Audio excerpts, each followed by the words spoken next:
Le deuxième thème de l'étude des documents sur la guerre d'Algérie porte sur la nature de cette guerre.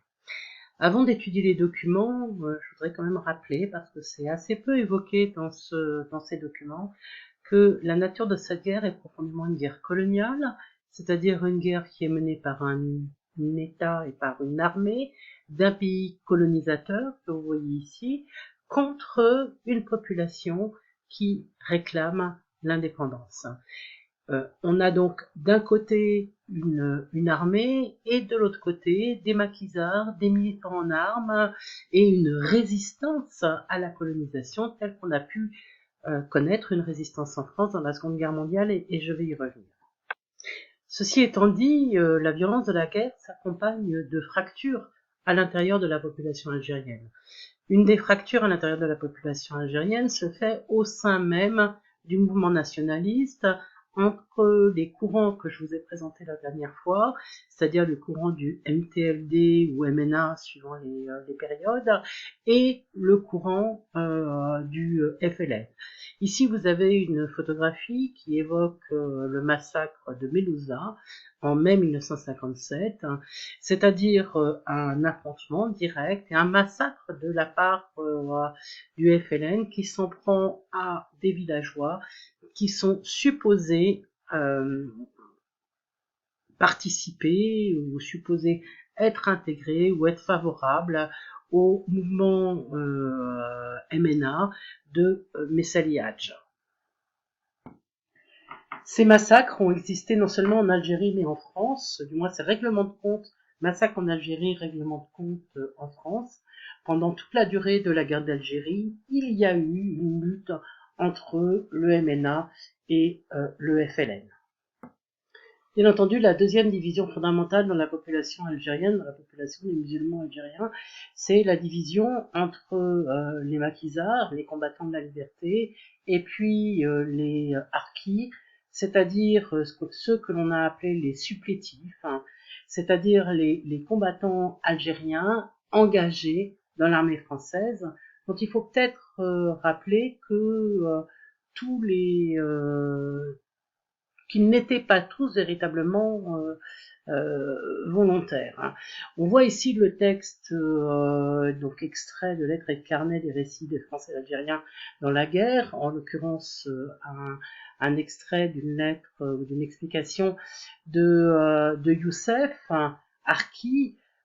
Il s'engage dans l'armée française, non pas parce qu'il est convaincu de la nécessité que l'Algérie reste française, mais parce qu'il faut nourrir la famille et qu'il n'est pas possible que la totalité des jeunes hommes de la famille partent au maquis.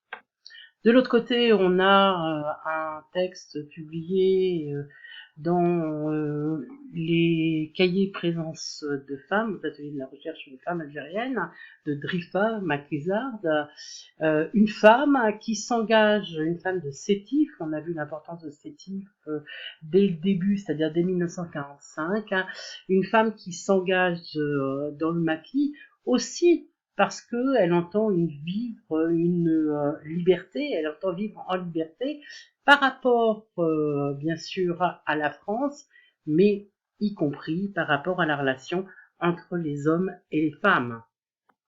Les moyens utilisés par le FLN sont les attentats, les attaques de commandos de l'armée. Ces objectifs sont de libérer le territoire. Ces objectifs sont aussi de dominer la population algérienne pour permettre cette victoire finale de la libération nationale.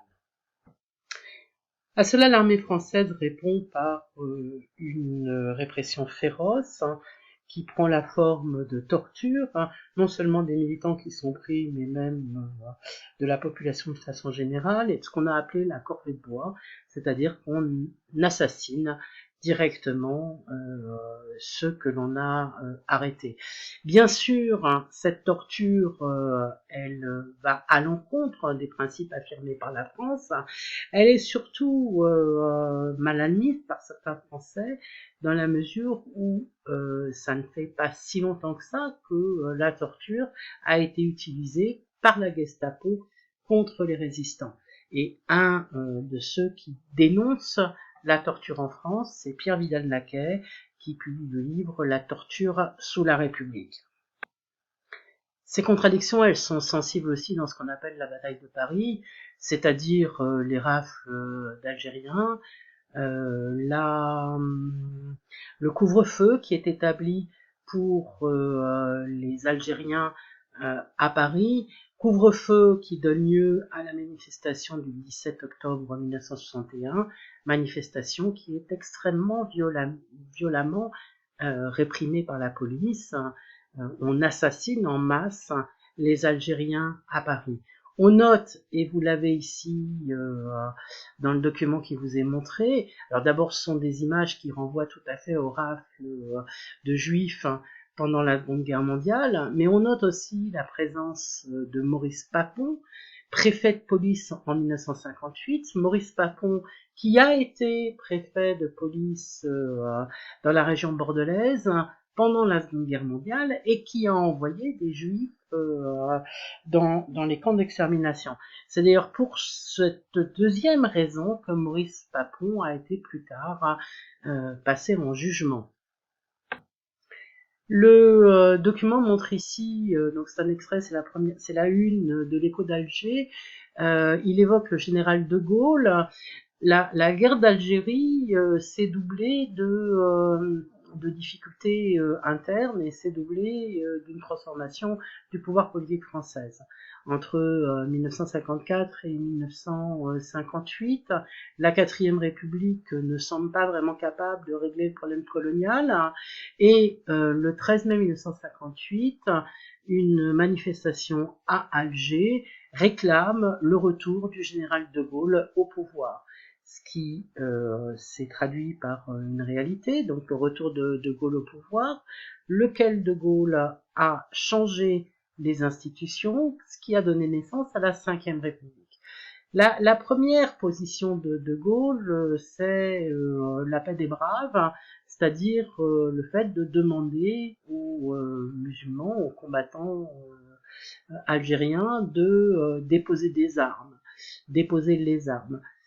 Cette position, elle ne peut pas être réalisée. Les combattants algériens n'ont pas la moindre intention de déposer des armes, et la France en plus est de plus en plus condamnée dans les instances internationales pour sa politique en Algérie.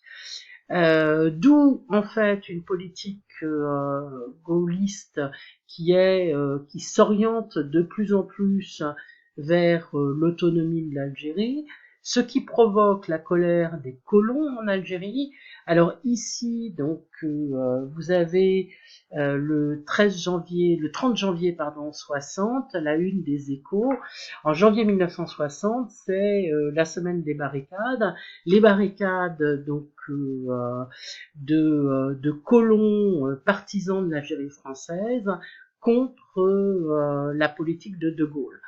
Ça a été suivi en 1961 par un putsch, une tentative de prise de pouvoir par des généraux, tentative de prise de pouvoir à laquelle de Gaulle a répondu par l'appel à l'armée et par l'appel du contingent. Il a appelé le contingent à ne pas obéir aux ordres de ces généraux félons. Finalement, la politique de Gaulle s'oriente au fur et à mesure, par la réalité des choses, vers l'acceptation d'une paix en Algérie.